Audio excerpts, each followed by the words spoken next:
I would not sell my integrity and my body, like I said, or anything that would hurt myself or others in order to obtain money. So I think that's where we need to make the clear distinction with our value rating system with money. Like it can still be part of our value system, but it doesn't have to triumph over everything in our value system, that it becomes the most important thing that we value and that we would do absolutely anything and everything to obtain it. So find a way to.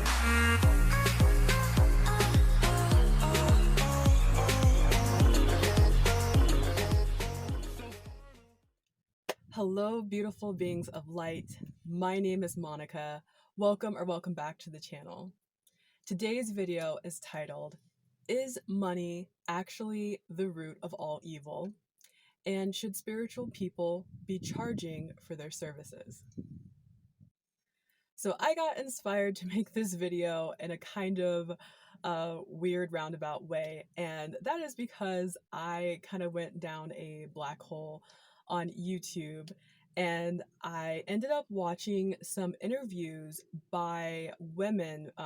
Actually, it wasn't just women, it was women and men who were previously working in the adult film industry, and they were talking about some of the things behind the scenes that happen that people who watch their videos may not know.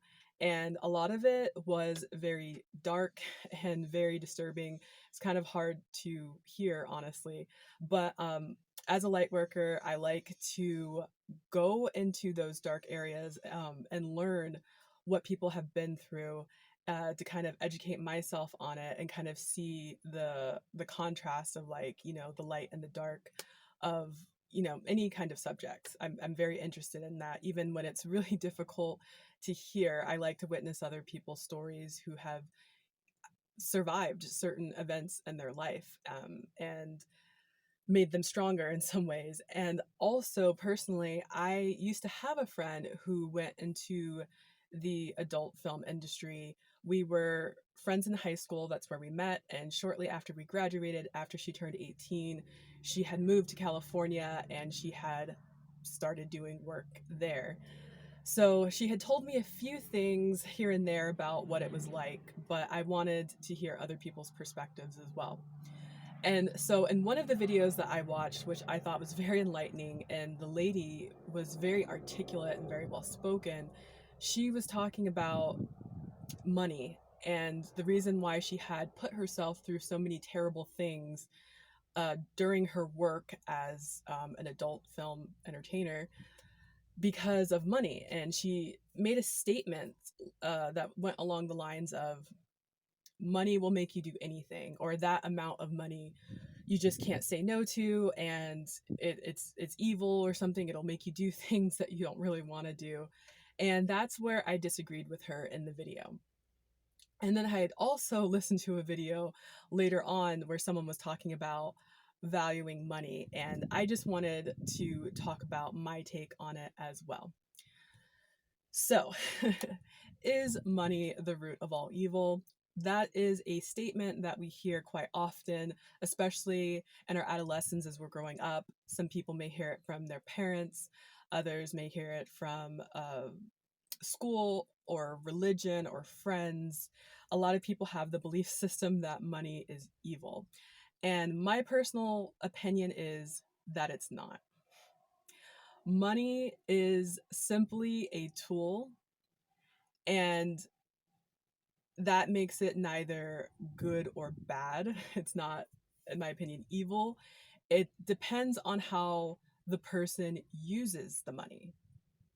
It's just like, to me, like social media. Some people say social media is terrible and it influences you to do bad things or to feel bad about yourself. But again, it's a tool. It's like, are you using it to try to put out a positive influence, or is your intention to try to make a negative influence and just try to have people feel jealous of you, or make yourself, I don't know, there's all kinds of ways that you can use social media, or you can use it to bully people. It just depends on how you use it. And money is the same thing. It's just a tool. And I heard someone say that, and I think it might have been Tony Robbins, I'm not exactly sure, but Someone said that money doesn't make you who you are. Money reveals who you are. So if you're a very generous person, even when you don't have a lot of money, then when you have money, it just reveals again who you are on maybe a more magnified scale, that you're a generous person. Maybe you give to charities, or you start charities, or you give back to your community or your family and friends, whatever it is. Like, you can give back in some way because you have more money. Or if you're not a generous person, if you're maybe the extreme opposite end of the spectrum and you're a very greedy person and very stingy person, then when you have money, that is also going to be amplified and revealed on a bigger scale, that you will still not give a lot of money or give back in any kind of way. You might just try to keep everything for yourself and be more self-centered, just like you were when you didn't have money. And I know the belief system of money being the root of all evil is typically formed by people who don't have a lot of money. And so they look up at people, or look down, I guess I should say, at people who are rich or who have a lot of money and abundance, and think that they're evil just simply because they have money. And when we think about it, money is, like I said, it's a tool, it's an object, it's a material. It's neither good nor bad. It just is. And it's paper. I mean, simply put, it's paper. Like, you wouldn't look at a blank piece of paper and say that it's evil, or even a piece of paper that had a drawing of a money, a dollar bill or something on it, and say that it's evil. That's just not how it works. It's just money is a part of our value system, because that is what has been decided on for an energy exchange. Money is a currency system. It's like a current. It just ebbs and flows. You know, you get some, you give some. That's how it works, right? And before money, I mean, back in the day, there were other things that were exchanged that were considered an energy exchange. Like, you do someone a favor and you barter with them something else that you have. Or people used to exchange animals as livestock in order to obtain certain goods. And then one day, I guess it was decided that let's just do paper, that would be easier. So the other video I mentioned that I had watched was about valuing money, and that how so many of us don't value money. It's not part of our value system. And I think it's kind of funny that with having the belief that money is evil, if by having that belief, it's kind of ironic to me, because pretty much everyone has money or is trying to obtain money just in order to live. It's just something that we can't really get away from. It's just something that we all need to survive. So if we inherently think that it's evil, then wouldn't that make all of us humans evil by association, because we all have money or are trying to get money? So I don't like to think of myself as being evil, or any other person, simply because they're trying to get a piece of paper that's a material, that's a tool to exchange in order to live. So after watching the video, I had realized that I had not fully made money a part of my value system. Like, if I were to mention my values before then, it would have been, and still is, but I really value freedom, and I value that in every sense of the word. Freedom to go where I want, do what I want, say what I want, uh, have what I want, not be addicted to anything, like, just be completely free. And then also, I value friends and family. Of course, I think pretty much all of us do that as well. I value health, personal health and wellness, and I value love and connection with others. And that's just a few things. I have a lot of things that I value, and I could maybe put them in a rating system, but those are like some of my top things, some of my top values in my life. And I realized by not making money one of those values, that that was creating an energetic block that wasn't allowing more money to flow to me. And with that video with the former adult film star, when she was saying that, oh, well, it's just the money was so good, like I couldn't turn down the money and no one would turn down the money. And I was thinking, I would definitely turn down the money. I mean, I do value money, but at the same time, I don't value it over myself. I don't value it over my body or over my freedom, or I wouldn't lie, cheat, steal, destroy to get it. I wouldn't hurt other people and I wouldn't hurt myself in order to obtain money. I know that there is always another way that is, legal and that's ethical and that is not hurtful, that I could obtain money. So if it came down to having to like sell my body in order to obtain money, I would honestly rather go back to being homeless. Like, I've been homeless before. I've been hungry and broke before, been there, done that. It's not fun, but I would not sell my integrity and my body, like I said, or anything that would hurt myself or others in order to obtain money. So I think that's where we need to make the clear distinction with our value rating system with money. Like, it can still be part of our value system, but it doesn't have to triumph over everything in our value system, that it becomes the most important thing that we value and that we would do absolutely anything and everything to obtain it. So for the next part of this video, we're going to talk about, should spiritual people charge money for their services? This is something I have seen go back and forth with different opinions within the spiritual community. I've read different articles and listened to other people's videos, and I will just tell you what my personal belief is.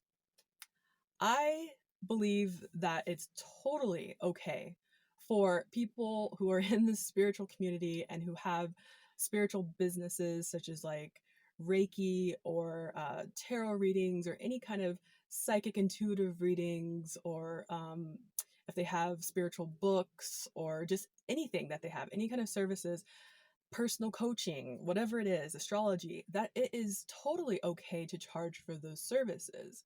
I know a lot of people feel that those kind of things should not be charged or shouldn't be for sale, that it should just always be given for free because people need that and that's more ethical, and that there's some kind of, I'm trying to think of the word, like some kind of virtue and struggling all the time, like financially, as long as you're giving, giving, giving. And I don't feel that way. I think there was a time that I felt that way, but I don't feel that way anymore. Actually, when I first got this channel monetized, I felt really guilty about it. Like, I felt so guilty that I had ads on my videos for the first time and that I was making any kind of income from it, because we've just been taught, a lot of us have been taught that, like I said, it's a good thing to struggle and it's heroic and it makes you a good person. But if you're rich, then you're a bad person. Or if you make a lot of money, you're a bad person. And the funny thing is, with YouTube, I make next to nothing. I mean, I make like pennies a video, if that. Sometimes I've not made like really hardly any money on this channel, and that's okay. But it's just funny that I was so like distraught about it. Like, I felt like I wasn't worthy of it, that I didn't deserve it, that I wasn't doing enough to earn it. But that wasn't really for me to say. I guess it was for the viewers to say by how many views I was getting and how many subscribers I was getting, because I fit the criteria for getting monetized within a certain amount of time. So I decided later on that I was okay with it because the content is still free too. It's not a big deal. But anyways, the funny thing is too, there are a lot of spiritual people who give their content for free. I mean, they are here on YouTube and other platforms, and they give away free free information and free content, and sometimes free meditations and courses, and they still get berated for the fact that they have anything on their website that they charge for.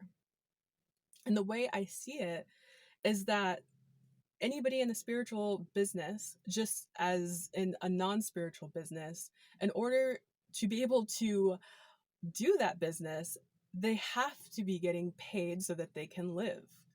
I mean, a lot of people have made, the spiritual business kind of a side hustle, and they have a full-time job, and they don't have as much time or energy to commit to the spiritual side hustle as they would if they weren't working their full-time job.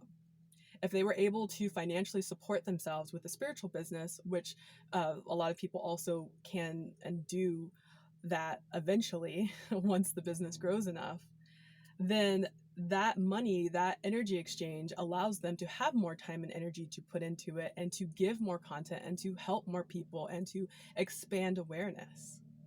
And I think that is very important. And I don't hate on any of the spiritual people with businesses who are very rich, who are very financially abundant. People such as, I don't know if Tony Robbins is really spiritual, but I guess I wouldn't use him as an example. Maybe like Deepak Chopra. I paid for one of his events once, and he's a kind of a spiritual teacher. But there are more famous ones who are getting paid a lot of money, who do have fancy houses and fancy cars. And I don't think that's a bad thing. I would be lying if I said I didn't want to be one of those people. Like, I don't necessarily need a mansion or a fancy car, but I do want to have enough financial abundance that I am my own boss, that I am in charge of my own time, and that if I need to pay for something, I can. I don't have to worry about it. And that's the thing too, is that for a lot of us, thinking that money is evil, for thinking that we spend so much time and energy thinking about money, worrying about money, having anxiety about bills and different things that we need to pay for, rent and all of that stuff.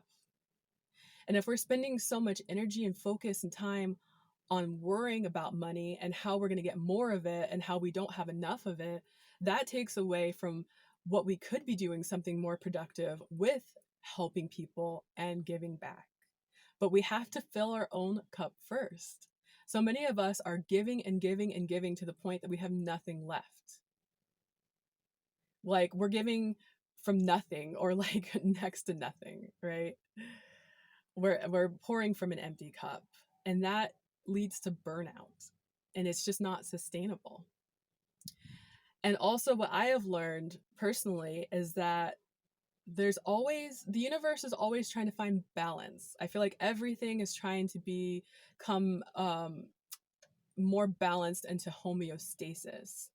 And so because energy is an exchange, if we're just giving, giving, giving, and we're not receiving anything at all, then it's out of balance, and that's not a proper flow. The flow is going to run dry. And it's also the same if we're just taking, taking, taking, and not giving. That's also putting the homeostasis out of balance. And the universe always tries to come back to balance. So that is an important lesson I have been learning in my own life, because I love to give, I have trouble receiving, but I have been more conscious about it and allowing myself to receive, blessings, opportunities, love, money, an abundance of anything that, feels good, that lifts us up, that gives us, that raises our vibration. Okay, I think that is my video for today. That feels like everything I wanted to say at the moment. I'll probably think of more things later, but I'm pretty sure I got the key points that I wanted to make in this video. So if you like this video, if it resonated, please give it a thumbs up. Leave a comment if you want to chat, and I would love to see you in the next video. Bye everyone. Much love, light, and namaste.